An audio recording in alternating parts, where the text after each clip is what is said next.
Welcome back to the conversation. Right now, we'll be looking at domestic violence generally, and more specifically, intimate partner violence. And for that part of this discussion, we'll have quantum transformation psychologist, Dr. Semaj. Welcome to the conversation, sir. How are you?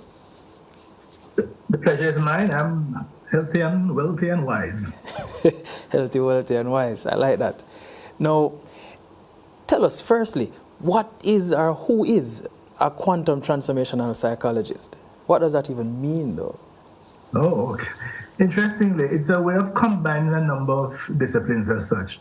I'm trained as a psychologist, but I also incorporate the whole principles of quantum physics and also, neurology, neuroscience, because we understand the process, how the mind works, the ways we can do about some significant, almost instantaneous transformation. We don't have to take a long time. People can change. People can change. Is that a fact? Well, if that wasn't the case, we would say exactly the same as we start out. But the question is how and when and why, the circumstances that get it done. And so that's really what my specialty in terms of individuals, organizations, companies, even countries, because you want to bring about change, but you have to really know what buttons to push and how to motivate people to move from where they are at present. So we see most times when we hear about intimate partner violence, specifically, it has to do with power and power dynamics, imbalances, control issues, and so on. How can your field, quantum transformation approach, provide unique insights into this kind of a dynamic? Well, we first have to break it down to the component parts. Even though we're talking about intimate partner violence as such, but the two underlying factors are anger management and conflict resolution. At the base of it, one or both parties are angry. And then there are differences, there are disputes, and there is a conflict. The question is how you go about resolving that conflict. And in general, people use the tools that they are comfortable with, and the consequences can be disastrous for one or both. So are you sure that we're not looking to shift the blame away from the abusers and their actions? Because some persons might argue that focusing on the psychology of the abuser, you risk shifting the blame away from them. So how do you address this particular concern while emphasizing the importance of understanding this? Well, listen, when you talk about abuser, oftentimes we take a very lopsided view usually. For example, I use a spectrum of violence. You have emotional, you have verbal, you have physical. So it is not just a physical act. Oftentimes it is preceded by an emotional turmoil, then a verbal conflict. Now, if one party or one side is more astute at the emotional and the verbal, oftentimes it doesn't get reported. But when it flares up and it becomes physical, then we take notice. So oftentimes I try to look at the entire spectrum of the behavior.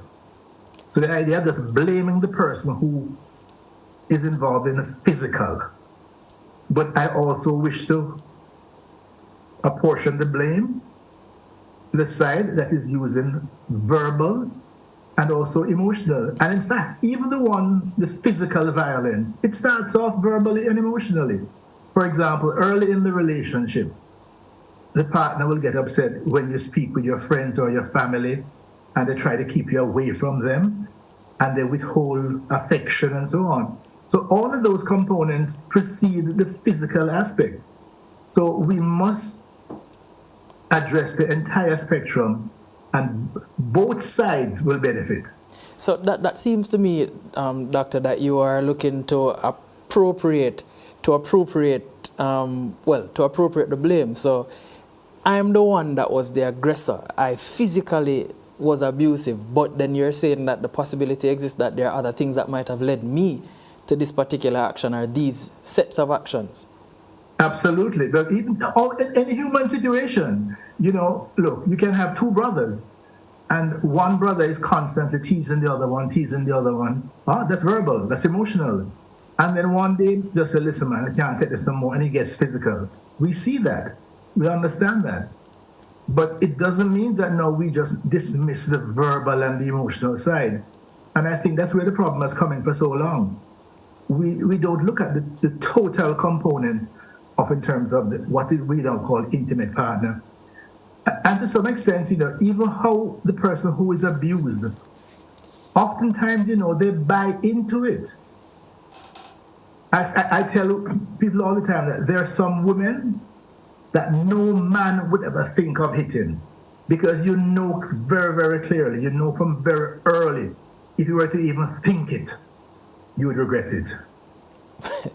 Well, but can you provide any concrete examples of how your particular field, the quantum transformation approach, has helped individuals to recognize and challenge the patterns of abuse within their own relationships? I break down, first of all, I show people where the behavior comes from. For example, our society is deeply steeped in this concept of domestic violence at an early stage. The one form we call corporal punishment. You're familiar with that? Yes. And a lot of our people believe that you should beat children. Now, what happens when you beat a child? The child learns 4 things. 1, you can hit someone if they upset you. You can hit someone if they disappoint you. You can hit someone if they did something wrong. You can hit someone if you're bigger than them. That becomes part of that child's repertoire. Now, that is taken to so many other situations of life. But it has an interesting twist. One child raised with that, as I was, made a decision very early: I would never ever hit a child of mine. In fact, I would never ever hit anyone that I involved in a relationship with, because a human being is sovereign. But there are others who don't take that position and analyze it and internalize it and transform it. They just continue the pattern because that's what they learned. So you're saying that this is culturally ingrained. How can we fix that? We have to, in the same way, look, home is the first school. Parents are the first teachers. Everything else is extra lesson.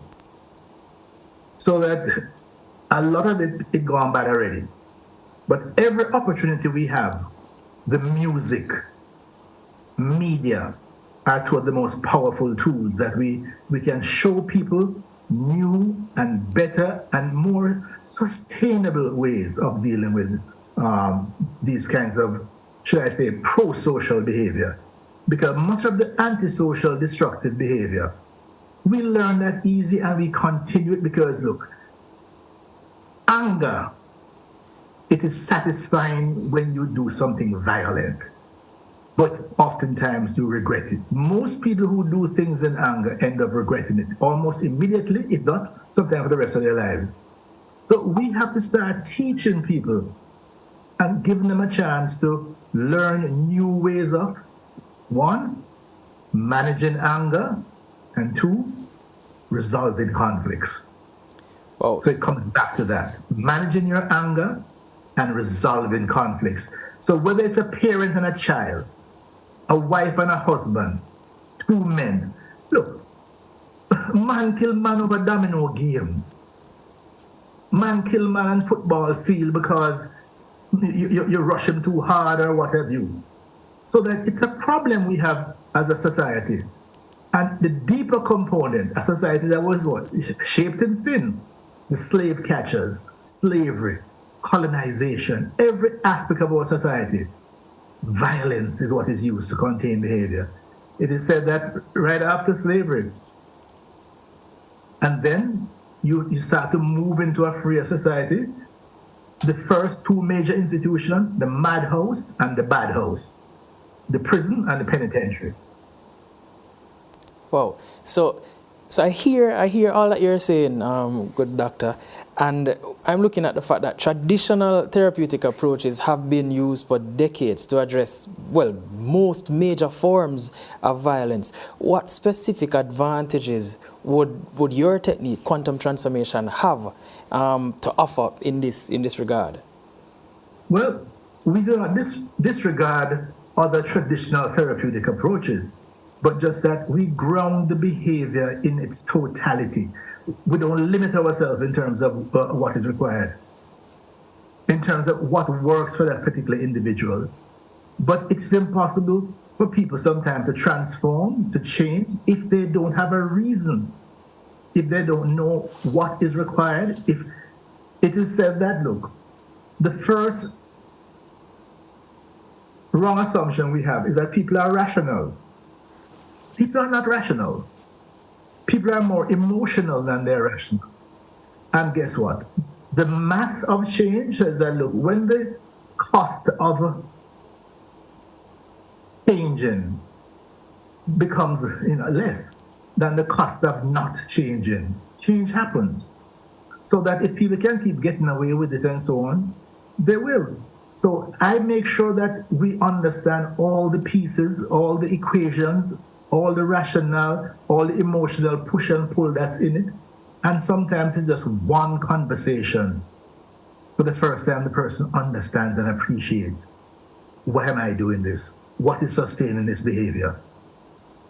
What is a better way that I can use, again, to deal with anger management and resolving conflicts? So we're not just seeing it purely in terms of a wife and husband, boyfriend, girlfriend.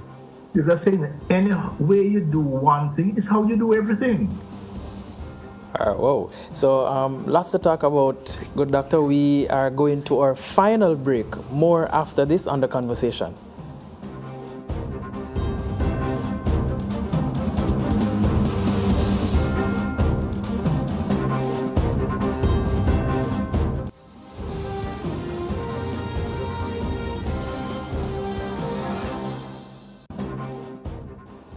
Welcome back to The Conversation. Intimate partner violence has been an issue for us for quite some time now, doctor. And so I want to find out, because just a while ago, before the break, you said that persons aren't rational, they're emotional.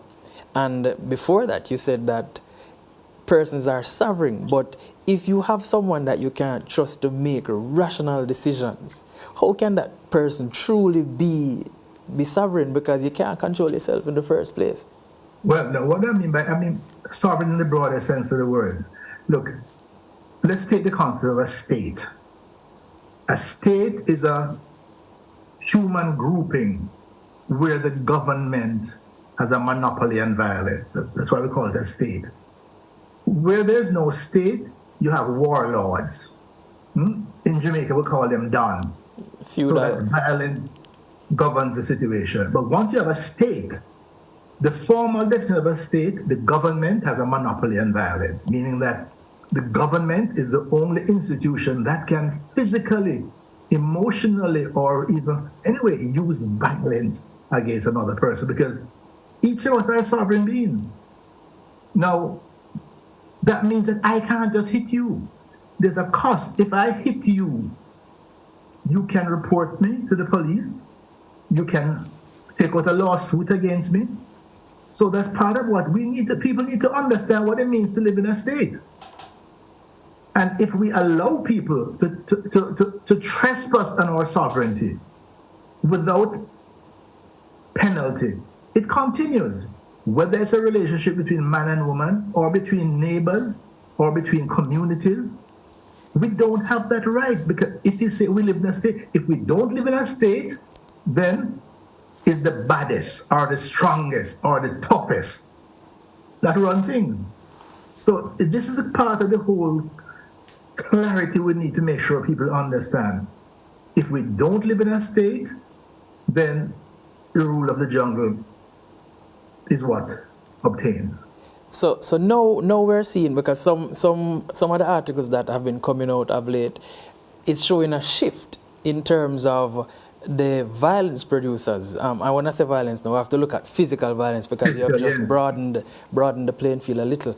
But roughly 40% of the aggression are in terms of intimate partner violence is being perpetrated by females. No, I'm not sure if that's alarming or we should be worried about that. But what would you say about that? What insights do we have to pull from that? Well, it means that, well, first of all, it means that more reports are being made. Because remember, historically, there was a taboo against a man reporting that a female had physically abused them. Huh? You go to the police run you. They were that foolishness, all right? So lots of men in the past who were being subjected to physical violence, they would not say anything for fear of being ridiculed.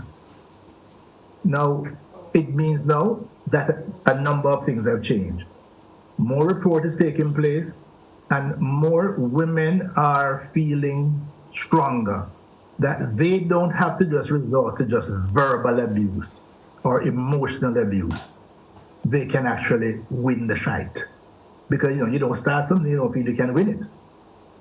But it means that, look, you know what they say, that eye for an eye, and everyone ends up blind. So whichever way, we have to find a way to withdraw, to reduce the whole process, the whole issue of managing anger and settling disputes. There is a book I'm working on based on what I've been doing in the past couple of years, where I call it constructive disengagement. How to end a relationship without killing your partner and or yourself.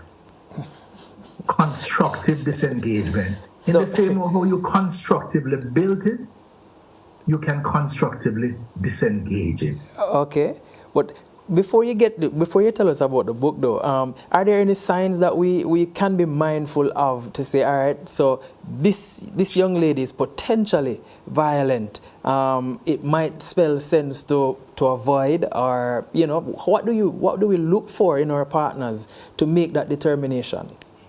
Okay, some easy ones. One, first of all, there's a difference, there's a dispute. And the first thing the person flies off, the anger. And then the things they say, the things that come out of their mouth. So these signs are very early. Oh, and then the idea of even, look, what more women are used to directing the violence at the objects as opposed to directly at the man. You've heard of the option where they key the man's car? Yes. You just walk right around the car with a key. Huh? I know of one instance where the woman just went out to the car and just took a hammer and broke the windshield, the rear view mirrors, the headlamps, and so on, so that you take it out on. But oftentimes, those behaviors, it starts small. Now, I would tell somebody, if you see smoke, don't wait until you see fire. If you start seeing these signs early, that this person is doing these things or literally motivating you, you find yourself responding to them with anger and saying things that you regret. Maybe you're not right for each other. Maybe you're bringing out the worst in each other. And that happens many times. It goes way back from the very beginning of the relationship. And then the neighbors would tell you, you hear them over there quarreling all the time. You hear them over there fighting all the time. The friends will tell you. But you need to start telling yourself that if you are in a relationship, no matter how early it is or so on, and you start seeing those signs, there's some things you have to listen. Some people, you best love them from a distance. So traditionally, I think that we have been led to believe that women tend to approach violence differently. They're not necessarily into physical violence. It's in the form of innuendos, character deformation and all that. But now we're seeing a change. I'm not sure if it's a change or a shift, or is this a case whereby they're just fully frustrated now? And is it that it's coming from an issue of also poor communication on our part, because as men, we're not the best communicators as well. Could that be an issue, a primary contributing factor to how violence is being seen now? Well, remember I've said, look, there's 3 dimensions: emotional, verbal, physical. So historically, we have not talked about the verbal and the emotion. But look at almost any situation, even when, quote unquote, a man gets physically violent with a woman. He didn't just get up there and just do that. It started out with words flying back and forth.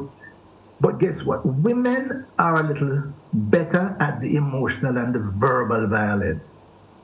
By age 5, girls learn something called malice. You know that construct? We don't talk to her no more. Boys don't learn malice, It's a technique that girls actively learn as part of development. And as a group, let's not talk to Mary no more. Let's not talk to Jane no more. And the whole idea of withholding conversation, withholding emotion. So it is something. No, boys don't do that. Boys never learn that. Boys learn from very early. If there's a dispute, you just raise your voice, you get loud, and next thing you get violent. But either way, neither one of these things are in our best interest. What would have been a better approach, though? Well, remember I said, anger management. Anger is a legitimate emotion. It means that you're frustrated, it means that you're upset, but it does not excuse violence. You need to find a way to diffuse your anger. You need to identify what are the triggers that are eliciting your anger. You may need to avoid certain situations or avoid certain people or avoid certain discussions.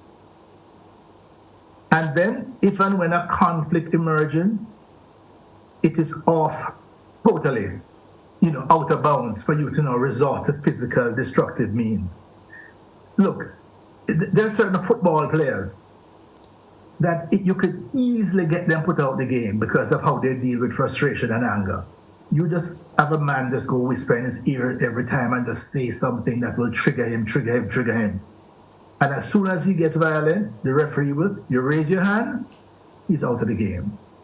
So that it is in our own best interest that we need to learn to contain our anger. We need to learn to settle disputes without resorting to physical means.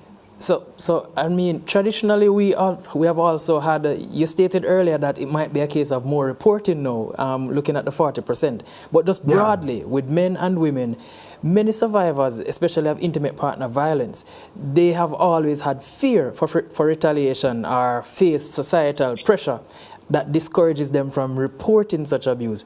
How can we address these concerns and how can we support the survivors first to break their silence and then afterwards to live with it?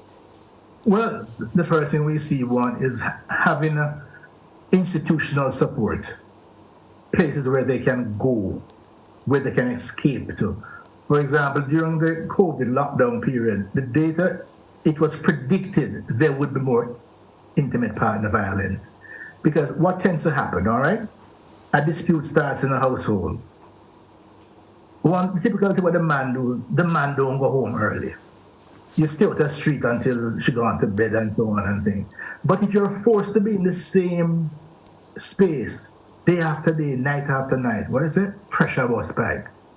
So that you have to provide ways outlet. So there's a place that somebody can escape to.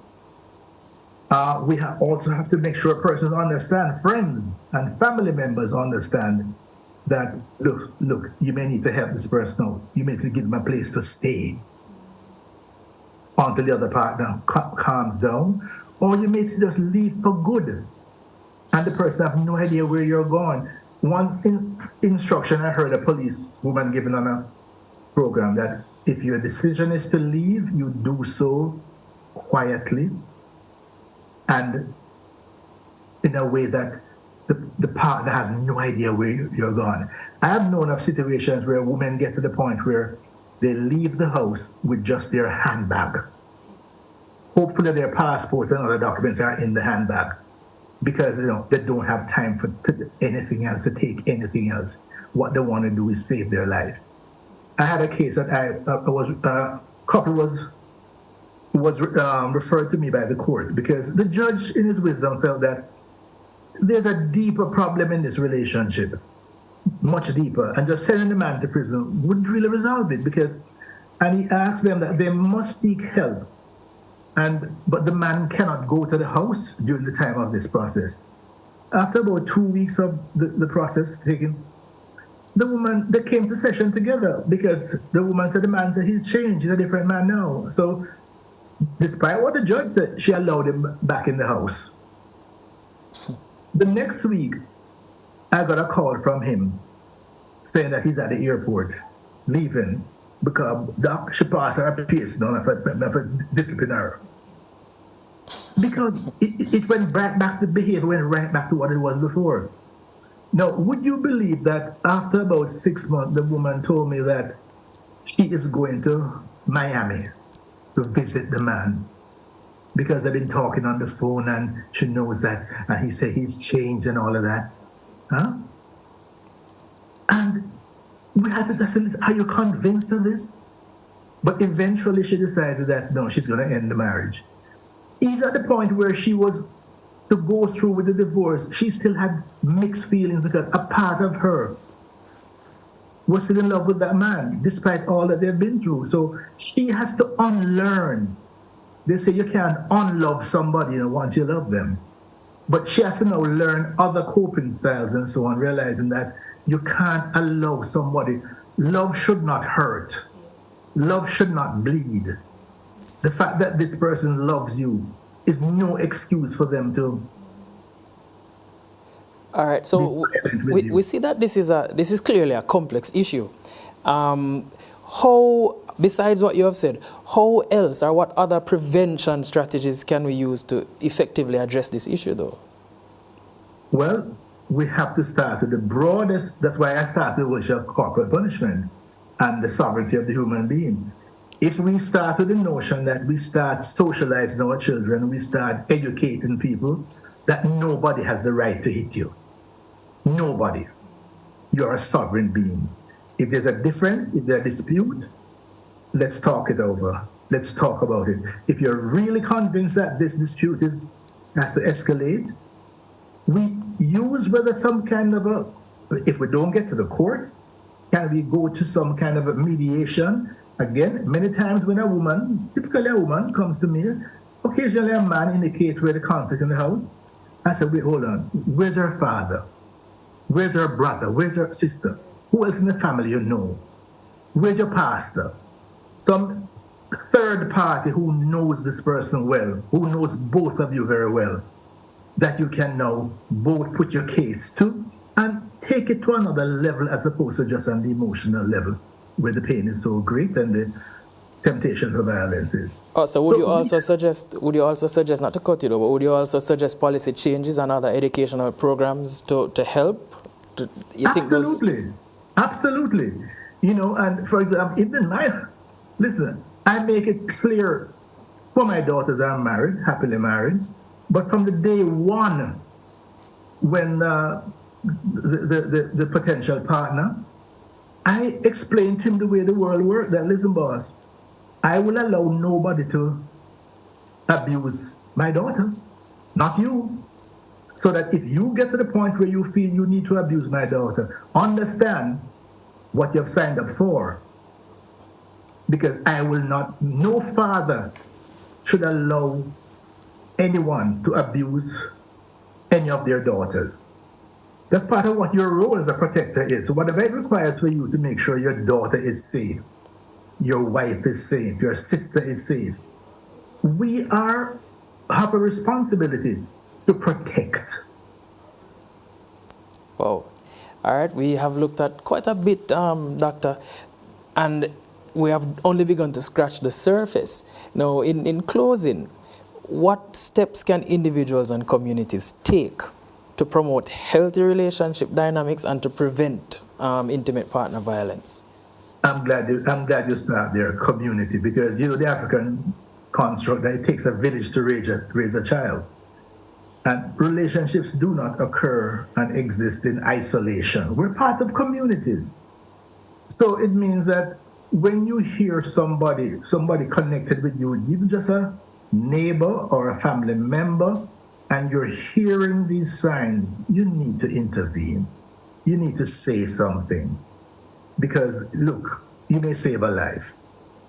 It's not just a situation where two people, they are a law unto themselves. We have a responsibility to be our brothers and sisters' keeper. Sometimes it's out of shame and embarrassment that they don't want anybody to know, they don't tell anybody. But once you are aware of it, you need to provide a way of means. Sometimes you are the person who can talk sense to the other partner who is the aggressor, or the partner who is just allowing it to happen because out of fear, out of dependency, we have a responsibility for each other. We're the same one that we have to go bury them. Wow. All right, thank you very much, Dr. Lakim Semaj, quantum transformation psychologist, and we just looked at the issue of intimate partner violence, specifically in the context of domestic violence.